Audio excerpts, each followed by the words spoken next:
Hey everyone, so I've been making a few posts, putting some pictures up about this Nerf camp that I'm running, and quite a few people have responded to it, so I thought I'd make kind of a video showing what I'm using to do that, how I'm doing that. So I'm going to quickly run through the blaster choices here. Here we've got a bunch of very simple spring-powered blasters where you just pull back to prime it and then pull the trigger. A lot of these are different variations of the same type of mechanism. Then we get some revolvers which have some higher capacity that keep rotating around. These ones are really nice because you can use them with one hand rather than needing to use your offhand to prime it. This one's got a little gimmick that it splits into two different blasters and then they can be put back together, although I can't do that with one hand, so I'll leave that. Some larger capacity ones. These are some pump actions. This one is capable of firing two at once because it's a shotgun style. Then we get into some magazine fed blasters. Now these ones are pretty old, but a couple of kids have really liked using these. So we've got some different magazines here. 6, 10, 12, 18, and this is the 25 round drum. They also make a 35 round drum, but I don't have any of those. They can come in different colors or different styles, but all these blasters here all can use any of these magazines that hold the darts. So that's pretty cool. Pump action one. This one's a sniper rifle type. This one's a lever action, which is really fun. Then we get into the electronic powered blasters. This one's got another turret, and these all work on batteries. They don't want to stay up. This one is a semi-automatic, as is this one. So every time you pull the trigger, it shoots one off. This one actually is a select fire. So you can shoot semi-automatic, 3-round burst, or fully automatic, which is pretty fun if you've got this 25 round drum in there.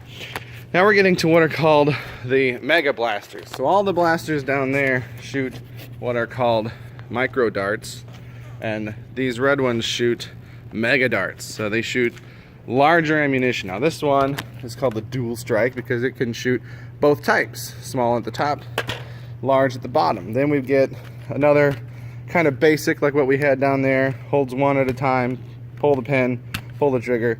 Here's a revolver that holds 6. Here's a pump action one, it shoots one at a time, and here's a pump action that shoots 2 at a time, again like that shotgun class. Here's the battery powered one. This thing is a monster. Big old turret that shoots fully automatic through 24 rounds. Then we got a couple bows, which are a little odd, but especially the little girls like using them. I don't know if that's a Hunger Games thing or what, but this one shoots the micro darts. This one shoots the mega darts. Then we get into what are called the Rival series, which shoot these little balls rather than darts. So they've got a different type of magazine, and so far they've only got them in 7 and 12 capacity, but they might extend that later. This one is a pistol. This has an internal magazine, so you just stick them in the top there once that's primed. This one and this one can take the magazines up the handle. They can take either size. This one actually uses a hopper, a gravity-fed hopper, and it's pump action. And then this one also has internal magazines, so you stick the balls in there, and it holds 30, which is pretty high capacity pump action to fire them out. This one is another flywheel one using batteries. So it's a semi-automatic. Magazine goes in kind of funky like this. No one's used this one yet. I think it's because that magazine is so odd, but it's actually pretty fun to use. But everyone wants to use this one, which has a big old hopper, fully automatic, battery powered, holds 100 rounds up there. That one does some serious damage. Speaking of damage, everyone is required to wear some type of eye protection, either their standard eyeglasses, or I've got some kids sunglasses for the smaller faces, and then safety glasses for the larger faces. And then I brought this is a paintball mask, but I told them that this sub-brand, Rival, that shoots the balls, they sell masks similar to this, but a little less intense and a little cheaper, for kids that want to protect their whole face rather than just their eyes. So we'll see if anyone picks up one of those. Next are what are called the Vortex line of blasters, which shoot these little discs, which don't go very fast, but they kind of float and they can bounce off of walls and stuff, so that's pretty cool. So here's a simple single shot spring powered one. This one has an internal magazine right there that holds 7. This one has a magazine that goes in the back, which holds 5. This one's a pump action with a turret revolver. This one is a pump action that takes magazines. Now this is a 40 round drum magazine, which is pretty high capacity. I also have 10 round magazines and 21 round magazines. And then this is the flywheel one, the battery powered, fully automatic. Again, I've got another 40 round drum with an extra 20 round in the back there. And here's all my extra discs. Then we get to the missile launchers. This is the last ammunition type. This one is air powered. You pump it up and then pull the trigger, and then these two you both just kind of pump it back once so they don't go quite as far. This one also has a regular dart blaster attached to it, so that's pretty neat. And then the last thing I have here are the attachments. A couple grenades that you can slide on. I don't know if I'll be able to show this with one hand, but most of these blasters have these attachment rails, so you can just attach stuff to them like that. And then this barrel that a lot of the ones down there have are a special type that you can attach things to the barrel. So this shoots the mega darts off to give you kind of an extra blaster. This hooks onto your barrel and gives you an extra blaster. This shoots 3 at once like a shotgun that you can add to the front of your blaster. These are both stocks that can go onto the stock attachment point. This one gives you 1 extra shot at the top there, and then this one gives you 4 extra, and then this one is a foregrip.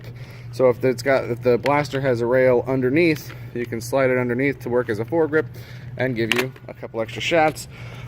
The rest of these attachments don't shoot, but this one holds an extra missile. These ones hold extra magazines in their stock, and some of them just look cool, so kids like to use them. So that is the equipment that we're using. This ammunition was bought by the school to help put this together. The rest of the blasters were bought by me, but ammunition gets lost and gets damaged, so the school paid for enough ammunition to load these. They also bought all these red balls for the rival rounds. So now I'll show you a little bit about what kind of games we play. Oh, before I get there, I forgot to mention, we've also got some laser guns. So if we get tired of picking up darts by the end of the day, we switch to laser guns, turn off the lights, and have fun that way. And then also I've got all my emergency contact information because I want everyone to be safe, and if something happens, I can contact their parents. So this here is a basic gym mat. We've got a whole stack of them over here, and I've been pretty fortunate that for 2 of the 3 weeks that I'm running this camp, I'm allowed to use the gym and the gym equipment. So we've been setting these up, making barricades all over the gym floor, little mazes to hide behind. Now I can see over these, but most of the children can't. So they are essentially walls. And we set them up and we play, you know, all free-for-all rounds. We've played team rounds. We've played a couple different things with that. Today I am planning on lying these down and doing like a floor is lava type game where they're not allowed to leave their mats.